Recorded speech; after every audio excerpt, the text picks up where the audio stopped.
दुल्हन साड़ी वस्त्र भंडार, सभी प्रकार के कपड़ों, शूटिंग, शर्टिंग, साड़ियां, सभी पर भव्य 50% की छूट। अवसर का लाभ लेने एक बार अवश्य पधारिए। दुल्हन साड़ी वस्त्र भंडार, तार बाजार, पांडुरना। पांडुरना में शुरू हो गया है जनता सेल। जी हाँ, जनता सेल, जहां आपको मिलेगी 40 रुपए से सभी प्रकार की वैरायटी के साथ प्लास्टिक के घरेलू सामान, मिक्सर, सुंदर पायदान और घरेलू सजावट की एक से बढ़कर एक सुंदर वस्तुएं। सेल में एक बार अवश्य पधारें और इस दीपावली में अपने घर को सजाएं सुंदर वस्तुओं से। हमारा पता जनता सेल, दुल्हन साड़ी सेंटर के बाजू में, पुलिस थाना के पीछे, पांडुरना। भूली जलाशय को लेकर राज्य शासन द्वारा धारा 11 का प्रकाशन करने के बाद 7 गांव के किसान फिर एक बार मुखर हो गए हैं। किसानों ने जनसुनवाई में पहुंचकर प्रशासन से इस बारे में जानकारी चाही। अपर कलेक्टर ने आगामी दिनों में बैठकें आयोजित कर किसानों की समस्याएं सुनकर उनके निराकरण का आश्वासन दिया है। धावड़ी कापा नीलकंठ के किसानों ने मोरडोंगरी की गाइडलाइन के अनुसार मुआवजा देने की मांग रखी। किसानों ने कहा कि सभी किसानों के परिवार खेती पर निर्भर है, इसीलिए परिवार के एक सदस्य को सरकारी नौकरी दी जाए। नंदापुर के आसपास पुनर्वसन करने और धावड़ी खापा के ग्रामीणों के लिए गांव के समीप ही सरकारी जगह देखकर सुविधाएं प्रदान करने, साथ ही खड़की, खिड़ीदान, भोयर के ग्रामीणों के लिए नीलकंठ के आसपास पुनर्वसन करने की मांग की है। तो पेपर पढ़ा हमने और हमको मैसेज भी मिला है कि आज हमसे हमारी कलेक्टर साहब से चर्चा होने वाली थी, है ना। तो उन्होंने तो चर्चा नहीं की, हमारा आवेदन तो ले लिया।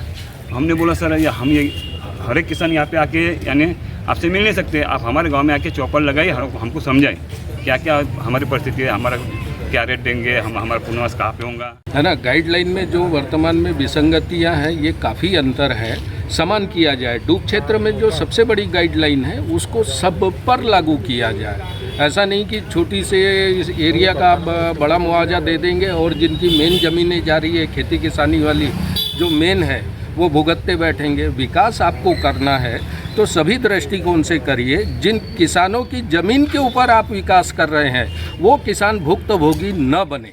विगत 2-2.5 साल से ऐसी ही बातें चल रही है। धारा 11 का पुनः प्रकाशन हुआ, किसानों को मालूम ही नहीं कौन से पेपर में छपा। किसान तो पेपर पढ़ता नहीं है। आप पंचायतों में बताइए कि धारा 11 का प्रकाशन हो चुका है, गाँव में बताइए, तब तो मानेंगे ना।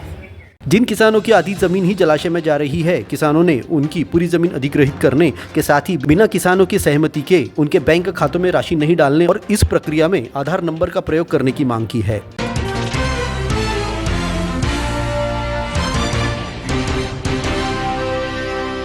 मोही गांव के सामने नेशनल हाईवे 47 पर बने कट पॉइंट को बंद करने की मांग ग्रामीणों ने की है। इस स्थान पर लगातार होते हादसों को ध्यान में रखकर ग्रामीणों ने यह मांग उठाई है। कलेक्टर अजय देव शर्मा को मिलकर ग्रामीणों ने बताया कि आए दिन इसी स्थान पर गंभीर हादसे हो रहे हैं। गत माह 15 दिनों में 3 बड़ी दुर्घटनाएं हो गई, जिसमें एक व्यक्ति की मौत के साथ ही बच्चों से भरे वाहन को ट्रक ने टक्कर मार दी थी। इसी तरह के आए दिन गंभीर हादसे गाँव वाले देखते हैं, जिसे देखकर उनका दिल दहल उठता है। अभी तरह इसको जो अभी ट्रैफिक कमेटी हो रही है उसके अंदर रख लो जी। ग्रामीणों ने कट पॉइंट को बंद करने की मांग की है। ज्ञापन सौंपने वालों में रविंद्र महाले, राम सिंह उइके, दशरथ फरकाड़े, देवराव नागवंशी और अन्य ग्रामीणजन उपस्थित थे। संस्कारों की पाठशाला सरस्वती शिशु उच्चतर माध्यमिक विद्यालय पांडुरना, नर्सरी से कक्षा 12वीं तक हिंदी माध्यम, अंग्रेजी माध्यम में नर्सरी से कक्षा 7वीं तक प्रवेश प्रारंभ। 11वीं में पाए गणित, जीव विज्ञान, कृषि और कॉमर्स संकाय में प्रवेश। बच्चों को पढ़ाई के साथ संस्कार, धर्म, समाज और खेलकूद गतिविधियों की अच्छी शिक्षा का एकमात्र स्थान। विद्यालय की सुविधाएं: विशाल भवन, सर्व सुविधा युक्त कैंपस, पीने के लिए स्वच्छ पानी की सुविधा, बच्चों को खेलने के लिए garden, Atal tinkering lab, campus covered with security.